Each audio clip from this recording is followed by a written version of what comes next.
で、じゃあ皆さんも同じような生き方ができればお金に困らなくなるのかっていう答えね。で、答えはイエスです。で、スピリチュアルマスターはなぜスピリチュアルマスターって呼ばれるかっていうと、こんにちは、桃代です。こんにちは。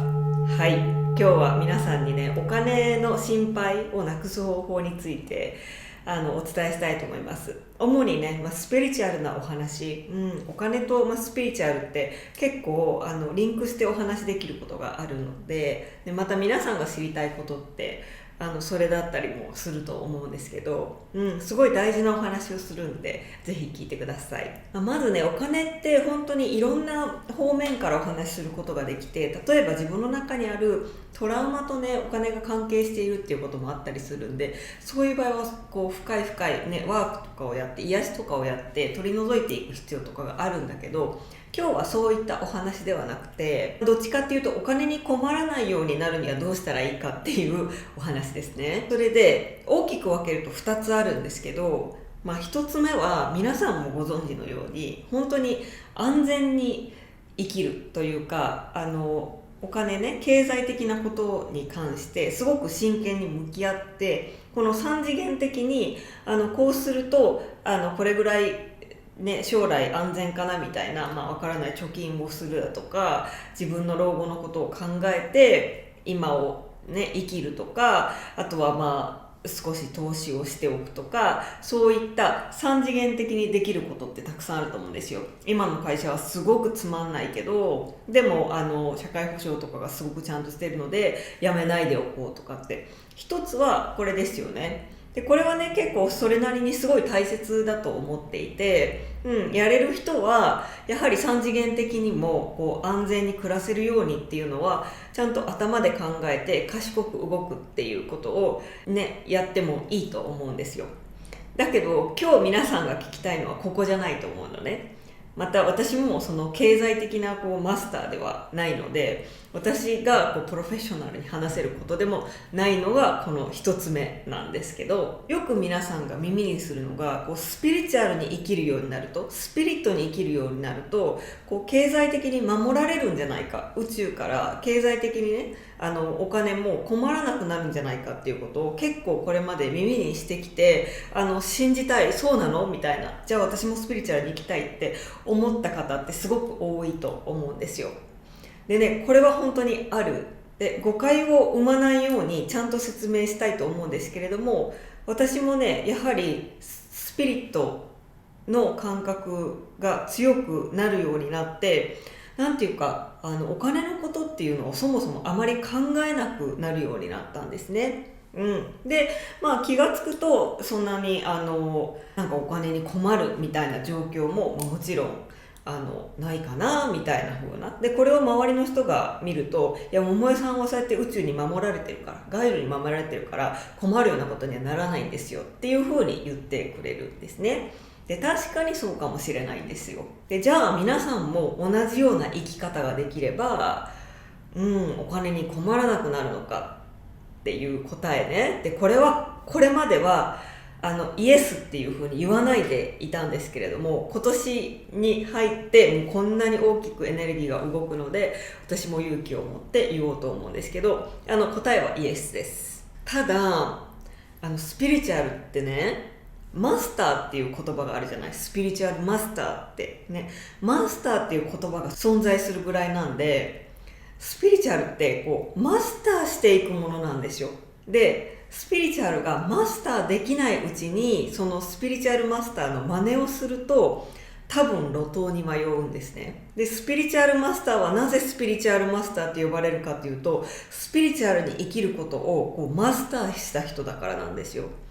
つまりは自分のスピリットの感覚っていうのがよーく感じられる人、自分のマインドとスピリットの区別がものすごくちゃんとしっかりはっきりできる人なんですよ。だからこれってなんかインスピレーションかな、でもマインドかもしれないみたいなあやふやなことではなくて、もうこれは絶対スピリットの感覚だとか、今宇宙に呼ばれたとかっていうのがはっきりわかる。これがマスターの特徴なんですね。だからマスターは自分のスピリットの感覚に従うことができるし、従っても困ったことにはならないんですよ。だからここがめちゃくちゃ大切で、確かにスピリチュアルに生きるようになるとお金に困らないとか、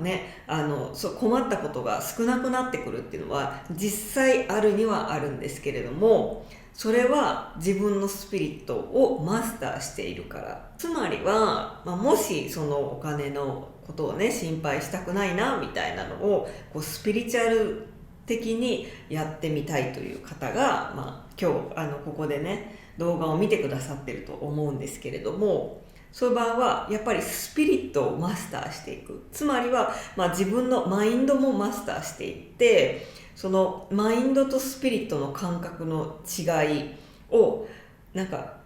くっきりはっきり分かるようになっていく必要があるんですよ。スピリットの感覚って本当にやっぱりマインドで考えるものと全然違って、本当にインスピレーションっていうか直感っていうか、何の根拠もないんだけどふって降りてきてそれに従うみたいな感じですね。私の人生なんかも本当にずっとそうなので、例えば経済的に何か建設的なことを考えて動くとかっていうことはもうこの何年も全くやっていなくって、もう本当に今ここに行かなきゃとか、今このお家に住まなきゃとか今これを買った方がいいなとかっていう、もう全く無計画に動いていると思うし、周りから見てもそんな風に見えるんですけど、ただただスピリットの感覚に従っているだけで、でも後から考えるとあの選択ってすごくいい選択だったよねみたいなことが、後付けで分かってくるみたいな感じなんですよね。これがスピリチュアルに生きるの、お金バージョンっていうことなんですけれども、結局はその自分のスピリット、ハートを開いていくとスピリットが感じられるようになるし、あとはスピリットを感じるように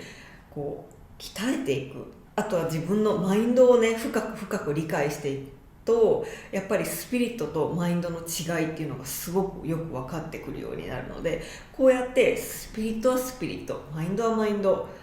ね、ボディはボディもスピリットとすごいつながっているので、自分の体の感覚とかっていうのもよく分かってくるようになるとね、スピリットともつながりやすくなったりするんだけど、それってやることって結構たくさんあってね、一番今日皆さんに伝えたいのは、そのスピリットをねマスターしない、スピリチュアルをマスターしないのに直感で動くっていうのはすごく危ないことだなって私は思うし、逆に言うとスピリチュアルっていうのはマスターしていくことができるものなんですよね。少し昔だともうスピリチュアルってあれをやればもうすぐ目覚めますみたいなね、そういう流行り文句みたいなのが結構世の中に出回ってしまって、結構簡単に捉えられることが多かったんですよ。でそれを信じてしまった人が直感で動く方がいいんですよねみたいな感じで何も考えずに自分のスピリットの感覚も感じることができてないのに直感っぽくただ思いつきで動いてしまって経済的に路頭に迷うみたいな方が結構ね増えちゃったような時期もあって、私はちょっと違うのになっていうようなことをね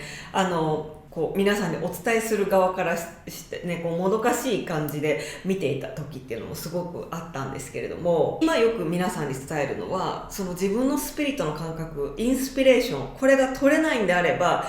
一番最初の方法、経済的に堅実に動く、建設的に動くっていう3次元的にもうただただマインドを使って賢く動いた方がいいですよって。今すごい嫌な仕事だったとしても次の仕事が見つかってない、それで辞めちゃうと収入が途絶えるんだったら頑張ってそこにいた方がいいよっていうアドバイスを私はします。だけどある程度スピリットが開いてきた人っていうのは、私も見たらわかるんだけど、そういう人にはね少し勇気を持ってスピリットに従ってみても大丈夫だと思うよっていうようなねアドバイスに変わっていくんですけど、これがねだからスピリットの自分の感覚をねマスターし始めているかそうでないかによって経済的お金のね心配をなくす方法っていうのは変わってくるんですけれど、スピリットの感覚っていうのは分かり出すと早いと思う。マインドと全然違うものだから開き始めると、こういうことなのかっていう感覚がどんどん自分の内側から広がっていくので、そうするとそんなに難しいことではないんですけれども、それが分からない間はちょっとやめた方がいいよっていうのと、分かり始めると本当にどんどんインスピレーションが降りてくるので、ただただそれに従っているとなぜか大丈夫っていう状況の中にいつしかいる。これがスピリチュアルライフですね。スピリチュアルな人生による、お金の使い方というか、お金のあり方みたいな変わっていくんですよね。なので皆さんスピリチュアルをねマスターするっていうのがすごい大切なことで、できない間は変なことをしない方がいいよっていうのが今日は私の皆さんへのメッセージになるんですけれども、スピリチュアルをマスターしていくっていうのはすごく楽しいことなので、ゆっくりね皆さんのペースでねやられてみてはどうかなというふうに思います。はい、今日の動画が役に立ったと思う方はぜひビッグいいね、またチャンネル登録もぜひよろしくお願いします。また会いましょう。バイバイ。